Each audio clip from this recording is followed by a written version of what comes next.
wabarakatuh. Kami dari kelompok 2 akan mempresentasikan hasil dari makalah kami yang beranggotakan: pertama, saya sendiri, Anissa Aulia, NIM 20174010022. Yang kedua, Dede Niyullah, NIM 20174010005. Yang ketiga ada Arya Sukma Arifin, NIM 20174010035. Yang keempat ada Sofia Reni Azizah, NIM 20174010039, mengenai materi perkembangan kebudayaan Islam periode Rasulullah. A. Kebudayaan bangsa Arab. Perjalanan kenabian dan kerasulan Muhammad yang membawa risalah dan sebagai penyempurna akhlak seluruh umat manusia. Kehadiran Nabi Muhammad pada masyarakat Arab adalah pembawa pengalaman baru pada dimensi ketuhanan yang mempengaruhi segala aspek kehidupan masyarakat, termasuk hukum-hukum yang digunakan pada masa itu. Orang-orang begitu benci kepada beliau dan pengikutnya, terutama orang Mekah. Mereka beranggapan bahwa Muhammad itu berbahaya karena telah menghancurkan pranata kebenaran yang telah mereka bangun dan tradisikan, yaitu penyembahan terhadap patung atau berhala.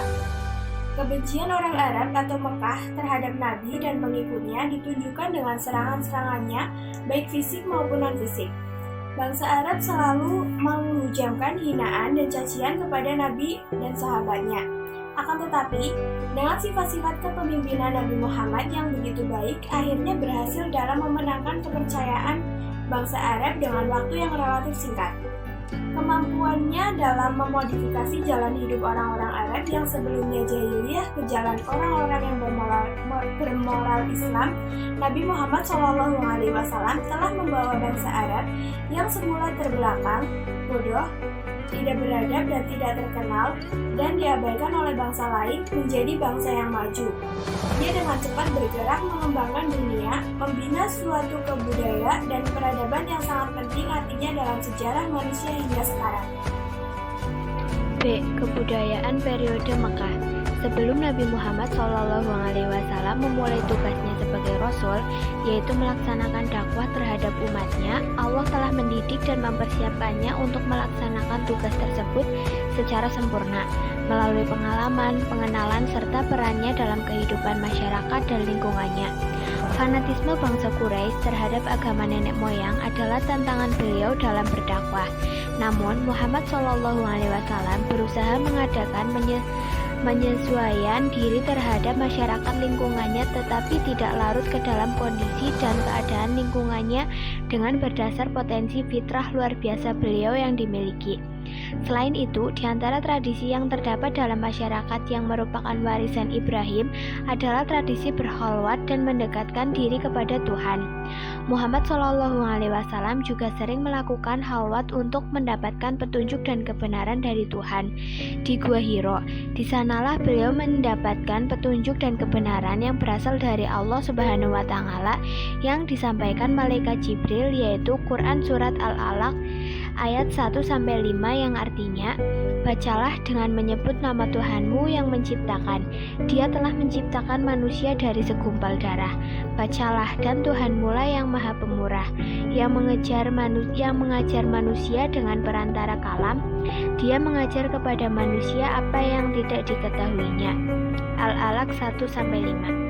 Setelah Nabi SAW mendapat wahyu yang pertama dari Allah Subhanahu wa Ta'ala dan juga telah mendapat nasihat dan Waraqah bin Naufal, beberapa malam Nabi Muhammad SAW telah siap menerima wahyu kembali.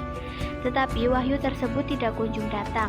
Baru pada malam ke-40 wahyu kedua turun, yaitu Quran Surat Al-Mudathir ayat 1-5 yang artinya, hai orang-orang yang berkemul atau berselimut, bangunlah lalu berilah peringatan, dan Tuhanmu agungkanlah, dan pakaianmu bersihkanlah, dan perbuatanmu dosa ditinggalkanlah. Quran Surat Al-Mudathir 1-5. Ayat-ayat tersebut memberikan petunjuk kepada Muhammad SAW tentang apa yang harus dilakukan baik terhadap dirinya maupun terhadap umatnya. Setiap kali beliau menerima wahyu, segera ia sampaikan kepada umatnya disertai dengan penjelasan-penjelasan dan contoh-contoh pengamalannya. Disinilah awal pelaksanaan pendidikan Islam Rasulullah SAW, melaksanakan pendidikan Islam di Mekah secara bertahap. Kemudian hal yang dilakukan oleh Nabi yaitu dakwah secara sembunyi-sembunyi. Dalam metode ini, Nabi Muhammad SAW melakukan dakwah dengan sasaran awal, yaitu keluarga dan sahabat terdekatnya, yang berlangsung sekitar 3 tahun. Dikatakan secara sembunyi-sembunyi karena orang yang pertama kali menerima dakwah Nabi adalah kalangan keluarga dan sahabatnya.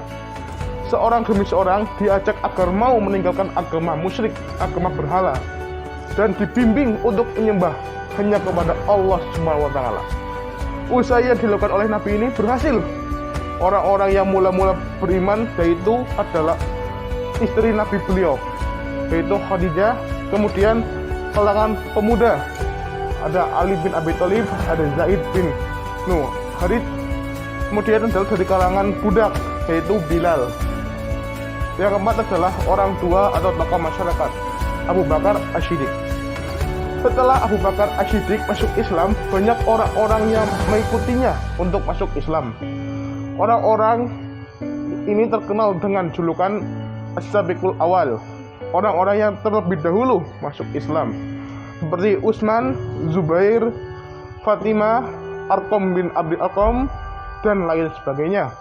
Mereka itu yang mendapat agama Islam langsung dari Nabi Muhammad SAW. Kemudian yang kedua adalah dakwah secara terang-terangan. Sudah 3 tahun berdakwah secara sembunyi-sembunyi, kemudian turunlah wahyu yang memerintahkan Nabi agar berdakwah secara terang-terangan, yaitu surat Al-Hijr ayat 94. Dakwah secara terang-terangan dilakukan pertama kali oleh Nabi Muhammad di Bukit Sofa. Saat itu Nabi mengajak orang-orang kafir Quraisy untuk menyembah Allah serta meninggalkan sesembahan berhala. Nabi juga meminta kepada keluarganya agar membantu dan menjaga agama Islam. Namun sejak saat itulah timbul rasa kurang senang dan dibenci oleh hati kaum Quraisy kepada Nabi Muhammad, dan mulailah mereka berusaha untuk menghalangi dan merintangi dakwah Nabi. Kemudian ada 5 faktor yang mendorong orang-orang Quraisy menentang seruan Islam. Yang pertama adalah mereka tidak dapat membedakan antara kenabian dan kekuasaan. Yang kedua adalah Nabi Muhammad menyeru kepada hak bangsawan dengan hamba sahaya. Yang ketiga adalah para Quraisy tidak dapat menerima ajaran tentang kebangkitan kembali dan pembalasan di akhirat. Yang keempat adalah taklid kepada nenek moyang, adalah kebiasaan yang berakar pada bangsa Arab saat itu. Pemahat dan penjual patung memandang agama Islam sebagai penghalang rezeki mereka. Namun Nabi Muhammad SAW tetap pada pendirian yang kuat untuk mensyiarkan agama Islam. Tahap berdakwah Nabi secara terang-terangan ini berlangsung selama kerasulan Nabi sampai wafatnya beliau, sehingga Islam berkembang luas di seluruh jazirah Arab dan negeri-negeri lainnya. Kemudian akan dilanjutkan oleh pemateri selanjutnya. Kebudayaan periode Madinah. Dalam periode ini, Nabi Muhammad SAW berhijrah ke kota Yathrib bersama kaum Muhajirin. Tiba di sana pada tanggal 16 Rabiul Awal, disambut dengan baik oleh kaum Ansor. Setelah Nabi Muhammad SAW masuki kota Yathrib, namanya diubah menjadi Al-Madinah Al-Munawwarah, yang berarti kota yang bercahaya atau dikenal dengan kota Madinah. Di Madinah, sebelum kedatangan agama Islam antara suku Aus dan Khazraj, selalu terjadi perselisihan. Kedua suku tersebut banyak yang memeluk agama Islam, sehingga semuanya telah terikat dalam satu ikatan keimanan, walaupun tidak bisa menghilangkan sama sekali sisi fanatisme kesukuan, namun telah tertanam dalam jiwa mereka bahwa semua manusia dalam pandangan Islam adalah sama. Yang membedakan derajat manusia di sisi Allah hanyalah ketakwaannya. Dengan memeluk Islam ini, Nabi SAW telah memberikan penerangan kepada masyarakat Madinah bahwa Islam adalah agama yang menentang diskriminasi dan cinta pada perdamaian. kebijakan pemerintahan Rasulullah Shallallahu Alaihi Wasallam. Seiring dengan hijrah Nabi Muhammad Shallallahu Alaihi Wasallam ke Madinah, perkembangan Islam dan peradaban mengalami kemajuan. Kesuksesan Nabi Shallallahu Alaihi Wasallam dalam mengembangkan Islam dan peradaban di Madinah meliputi a. Mempersaudarakan antara Muhajirin dengan Ansor. Nabi Muhammad Shallallahu Alaihi Wasallam senantiasa menganjurkan persaudaraan antar kedua sahabat dan melarang semangat kesukuan sehingga bersatu menjadi kokoh dan kuat. Hal ini berarti Rasulullah menciptakan suatu bentuk persaudaraan yang baru berdasarkan agama, menggantikan persaudaraan berdasarkan kesukuan di zaman jahiliyah. B. Meletakkan dasar-dasar politik dan tatanan sosial masyarakat. Nabi juga mempersatukan antara golongan Yahudi dari Bani Qainuqa, Bani Nadir, dan Bani Quraidah terhadap golongan Yahudi. Nabi membentuk suatu perjanjian yang melindungi hak-hak asasi manusia yang dikenal dengan Piagam Madinah. Adapun di antara inti perjanjian Madinah yaitu bahwa Nabi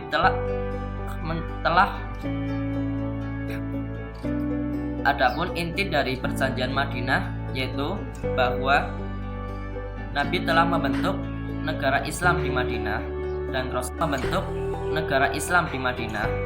Rasulullah menjadi kepala pemerintahannya yang mempunyai otoritas untuk menyelesaikan segala masalah yang timbul berdasarkan konstitusi. Selain itu, setiap kelompok harus memiliki toleransi beragama dan konsolidan sesuai dengan isi Piagam Madinah. C. Di Madinah, Rasulullah Shallallahu Alaihi Wasallam mendirikan masjid.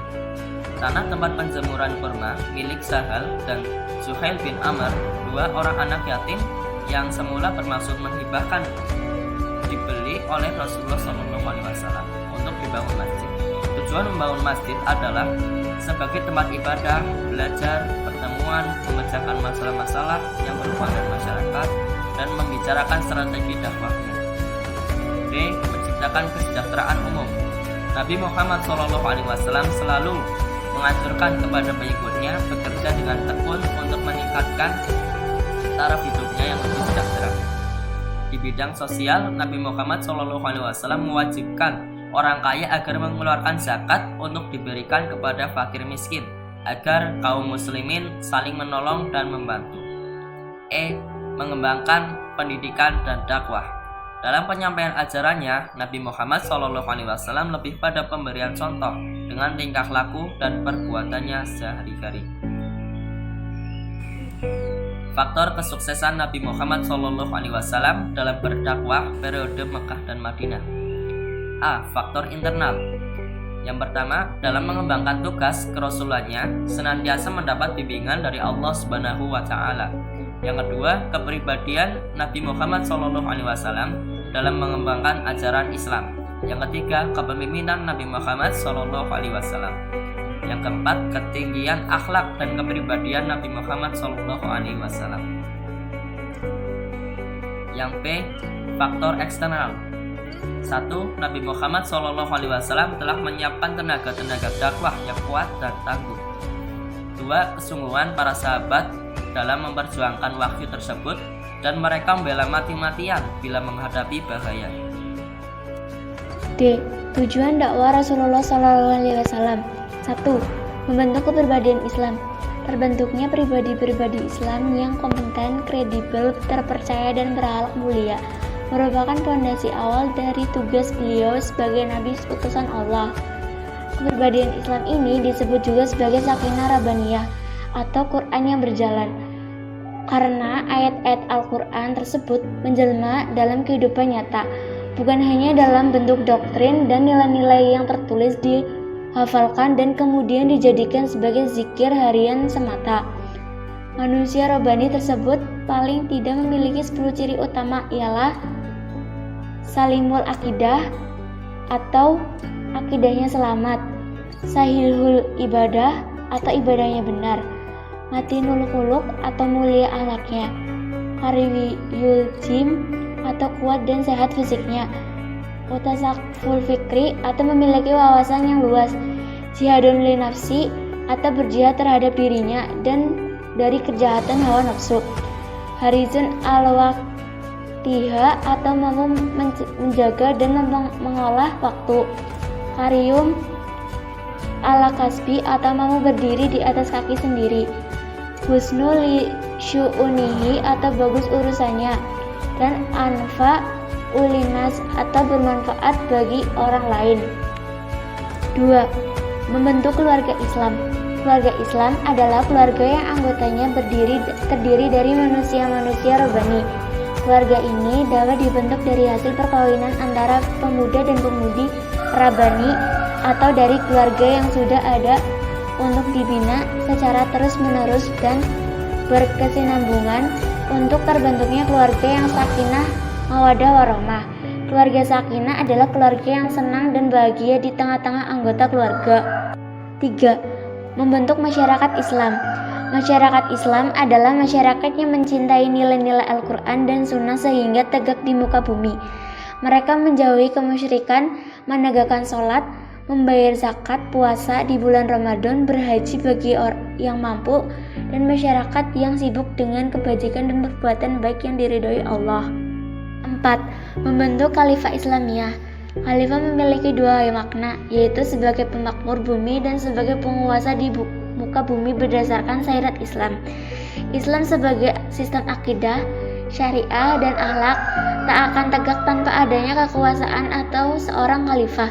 Karena itulah agar Islam tegak, Rasulullah perlu memiliki basis kekuasaan dan kenegaraan. Maka beliau berhijrah ke Madinah untuk menyelamatkan agama dan umatnya sekaligus merealisasikan hukum Islam. 5. Menjadi guru dunia. Islam adalah agama yang seluruh semesta alam dalam arti seluas-luasnya, bukan hanya dalam masalah akidah dan ibadah tetapi juga dalam mengurus dan memakmurkan bumi. Islam memimpin dan menjadi guru dunia, guru peradaban yang penuh keindahan dan kegemilangan kasih sayang. Sebagaimana sejarah Islam dalam membuktikannya pada dunia hingga seabad-abadnya lamanya. Eropa dan Arab menjadi maju dan gemilang dalam ilmu pengetahuan dan teknologi hari ini. Tiada lain karena pengaruh peradaban dan kebudayaan Islam melalui pintu Eropa, yaitu Andalusia atau Spanyol. Dari sinilah kemudian peradaban Islam mempunyai dunia barat. Sampai saat ini, peradaban bangsa Arab juga banyak mempengaruhi dunia, terutama bangsa-bangsa yang beragama Islam, mulai dari karya sastra, seni, dan budaya maupun bangunan dan arsitek yang terpengaruh oleh peradaban Islam. Oleh karena itu, tidak salah jika ada yang mengatakan bangsa Arab adalah bangsa yang istimewa di dunia ini.